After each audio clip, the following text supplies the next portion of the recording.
Welcome back to Your Anxiety Toolkit. My name is Kimberley Quinlan, and today we are talking about everything I know about anxiety recovery in one episode. Now, why do I want to talk about this? This is episode number 400, you guys. 400. And I am an anxiety specialist. I have been treating very severe anxiety disorders for 13 years. I have seen hundreds of patients come through my office or be seen by my employees who work at our center. And today I want to really lay it out and gather all of the information that we have on this podcast and put it into one episode. So let's do it. Okay, here we go. Everything I know about anxiety recovery in one episode. Now, P.S., of course, I'm not going to be able to add every single thing. This episode would be 375 days long. So what I want to do is boil it down to the main points, the things I need you to remember. You can come back and listen to this and save it as many times as you like so that you can recalibrate and get yourself back on track. So let's do it. Number one is self-discipline is the most essential character trait and skill you're going to need for anxiety recovery. It is about self-discipline. And I know we don't talk about this enough. I'm going to talk about it more in future episodes because as I reflect on what's helped me the most, as I reflect on what I've seen my clients and my patients do, the ones who really get to that piece of recovery where they're able to say, anxiety doesn't make my choices anymore, it's the people who practice self-discipline. They're the ones who say what they're going to do and they do it. They're the ones that do it even though it's hard. They're the ones who make a plan, agree to a plan, get support with a plan, and then they go in and they put the plan into action. I know this is easier said than done, but I want you to be thinking about how can we develop the skill of discipline. And I promise I will have episodes on that coming up soon. Now, the second thing I need you to have for anxiety recovery is self-kindness. We talk about that a lot here, but the reason I stress it is because those who I've seen, and in my own experience, when you practice self-kindness, recovery and the process of recovery and the ups and downs of recovery is so much easier. There's less suffering when you can treat yourself with kindness. With self-kindness and self-compassion, it's not something you have to do. You could get through recovery without it, but it is so much easier. And I do find that my patients who have more self-compassion tend to relapse a little less. We actually have some research to back that as well. And so that's why I really, really highly prioritize self-kindness and self-respect and self-compassion in your anxiety recovery as a long-term maintenance practice.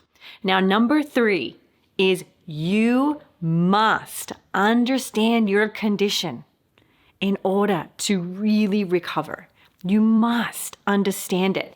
In every single different disorder, we have a welcome manual that teaches the client specifically about their condition so that they can be so clued in to what is actually going wrong. Why does it feel so real?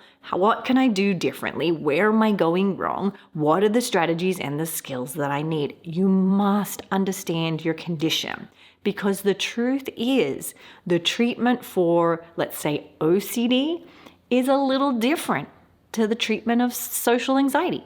The treatment of social anxiety is different to the treatment of panic disorder. The panic disorder treatment is different to depression treatment. Now, they're all going to be using different formats of CBT, but when you understand the disorder, it helps you inform exactly the skills you're going to use, why you're going to use them, and why you feel so distressed and stuck. That's the most important thing. It helps normalize why you feel the way that you feel and helps you sort of break apart the cycle and what's going on. For me personally, I love being able to see my struggle visually. That really helps me. If I can see, oh, this happens and then that happens and then this happens, oh, that's why I do what I do. That is so immensely helpful for me. So you must understand your condition. One of the reasons we've created all of the different courses in cbtschool.com is so that you can go and get a specific understanding of that condition, a specific understanding of hair pulling or skin picking or depression or anxiety or panic or OCD. We are bringing up new courses all the time, but you must understand your condition, whether you are reading about it, whether you're learning from a skilled mental health professional, whether you're taking a course, however you're learning about it. It's so important that you get really helpful, effective, and factual information. Please do not do Google searches. That usually will take you down a rabbit hole. Now, the next thing I want you to do, and this is going to be like probably one of the bigger ones besides number one, which is do not believe every BS thought you have. BS is code for a swear word, right? Most of anxiety is BS. Not all. Right? We might have anxiety about a test or a health condition that you have. I'm not saying all anxiety is BS, but most of it is. And one of the ways that we can really help troubleshoot that is that fear actually really happening right now? Right? Is it happening right now? If it's not happening right now, it's probably likely that your brain is sending out all of these panicked, anxious, catastrophic messages telling you that this is an emergency and this is urgent and we have to do it and fix it now. We have to solve it now. We have to ruminate about it. It's telling you all that, and it's all BS, right? So do not believe every stupid BS thought you have, because a lot of the time it's just faulty. It's a faulty thought. Here is an example. If you have some kind of technological product in your house, a fridge, a dishwasher, a computer, a vacuum cleaner, when it's faulty, you stop and you say, something's wrong. I'm not going to just keep using this vacuum cleaner while it's faulting. We pause and we correct. We look at it and we address the situation. But we don't do that with our thoughts. What we do is we go, oh, there's a problem. It's telling me there's this problem. So I'm going to course correct and go down a rabbit hole with it. And we don't want to do that, right? We don't want to do that. We want to identify that the alarm has gone off. It's probably an error. How can we change our reaction to it instead of responding as if it's so important and it's so imminent and it's such an emergency, right? Then we move on to the fifth thing I want you to remember, which is you have to prioritize being able to tolerate uncomfortable feelings. This is probably the most important. Just this week, I did a Magic Monday on Instagram, which is where I asked people, like, how can I help? Let me answer any questions you have. And almost back to back, the questions were, how can I not feel this feeling? How can I not feel guilty? How can I not feel uncertainty? How can I not feel anxious or panicked? And I had to keep saying, why are we trying to not feel your feelings? What we want to do is practice having that feeling. We're going to prioritize tolerating discomfort, but still going along with our life. The word while is so important for anxiety recovery. Let me share how that looks. So you're going to have your discomfort, you're going to have your feeling while you do the things that matter to you. You're going to have uncertainty while you go to work. You're going to have anxiety while you go on your date. You're going to have sadness while you wash the dishes. You're going to have guilt while you spend time with your partner. You're going to have, we could keep going on, right? It's while. It's not saying I'm only going to do this thing when I figure out how to get rid of this uncomfortable feeling. And it's not I'm going to do this thing, but I'm going to judge myself for having this feeling. Feelings are normal. They're not a catastrophe. They're not dangerous. They don't mean anything bad about you. Sometimes we have weird feelings for reasons we still do not know why, and let's not judge them. Let's not judge feelings as like a good thing or a bad thing, or I should have them or I shouldn't, or it's weak that I have them, or it's weird that I have them. No, let's just let it be a whole messy mess and practice having uncomfortable feelings while being very clear. Again, self-disciplined about saying, I said I was going to record this podcast and I'm not going to let a feeling stop me. Right? Just because I'm tired, I'm not going to let that stop me from doing my anxiety homework or this podcast or some other work or things I promised myself I would do. I'm not going to keep letting a feeling or a thought hijack my calendar. This is so important. Sometimes we take too much energy on our emotions and we go, oh, well, I feel uncomfortable, so I don't want to do it and it might be hard. And I get it. I'm not saying we need to be hard on you. Remember, self-kindness is so important. But sometimes we need to go, listen, I told myself I was going to do this thing. It matters to me. I highly value. It's in line with what I believe and my ethics and who I want to be. I'm not going to let a feeling get in the way of doing that. Feelings aren't that important. So it's really, again, marrying a lot of these skills together, self-discipline with being able to tolerate discomfort, right? Kindness while also not letting yourself go down the rabbit hole of BS anxiety thoughts, right? Understanding your condition, but not beating yourself up for the condition that you have because it's not your fault, right? We have to also remember that anxiety recovery is up and down.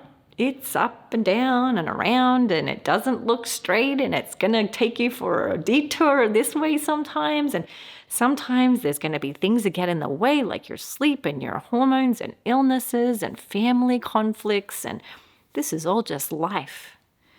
And so a lot of the time, anxiety recovery is being willing to just keep doing the hard thing. Keep pulling your shoulders back. Keep holding your head up high. Keep saying, it's okay if I fail. I'm just going to keep at this. I believe that I will get there if I keep going. Right? You've got to keep your head in the game. You've got to keep being willing to do the hard thing over and over. One of the most common conversations I have with my patients and clients is they're going along the week, they're using their skills, they're doing really great. And then by like day 4 or 5, or sometimes by hour 4 or 5, no judgment, they say, I've tried this skill, it's not working. The discomfort's still here. I give up.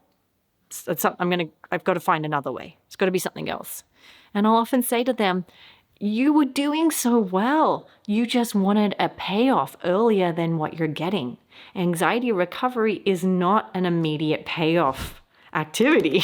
As you may know, doing exercises and skills and developing practices and strategies and strengthening muscles in your brain, you might be doing them for days, weeks, or months before you see real solid recovery. And you've got to be patient and willing to keep doing the hard thing. Keep your head in the game. Be disciplined and kind enough to stay doing the hard thing. The next thing, and this is huge, like I want to be careful not to transition from that too quickly, because this next one is like mind-blowing for me. This one kind of blew my own mind. And I will be honest, I have not prioritized this enough with my own clients, and I'm just starting to see why it's so important, mainly because I had to go through this one myself, which is anxiety recovery must include a commitment to seeking out joy. It must. Because anxiety takes the joy out of things. Anxiety sort of is a big party pooper, right? It really is a buzzkill. And anxiety wants us to be focused on all the bad things that may or may not come true. And sometimes the biggest way to challenge our anxiety is to look for beauty and joy while you have anxiety. So what does this look like? While you have discomfort of whatever kind you're having, You notice, where is the beauty? Even though this is uncomfortable and hard, is there beauty in this room? Why, yes, there is beauty in this room. There's a beautiful plant right there. The sun is shining. The world is spinning. There is a dog right next to me. There are birds chirping. I got a message from my loved one yesterday. I had that lovely exchange with the man at the library last week. There was a lovely man who gave way to me while I was going to drop my kids off for school. And he had the right of way, but he was kind enough to let me go because he could probably see I was in a hurry. Like, I'm looking and noticing on purpose, where is the joy? Where is the pleasure? Where is the beauty?